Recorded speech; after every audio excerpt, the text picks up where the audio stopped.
יש חוק, החוק אומר, אומרים תודה, מתבטלים כל הצרות. כל הזמן מספרים לי, עשיתי את החוק, יהיה לי ישועה כזאת. איך עושים את החוק הזה?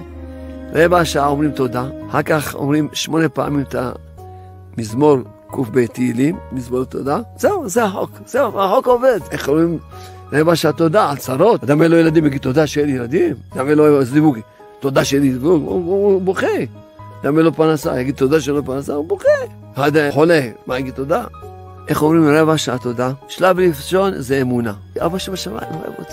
הוא אוהב אותי והוא לא נותן לי זיווג. ב' ככה שעד היום לא יהיה לך זיווג.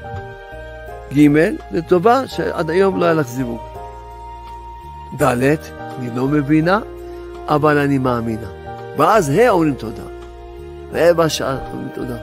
אומרים הרבה תודה, לא אומרים סתם תודה. תודה לך בעולם, בטח זה לטובתי, תודה לך בעולם שעד היום לא נתת לי זיווג, עד היום לא נתת לי, לא נתת לו ילדים, עד היום לא נתת לו פרנסה, כל אחד מה שזה.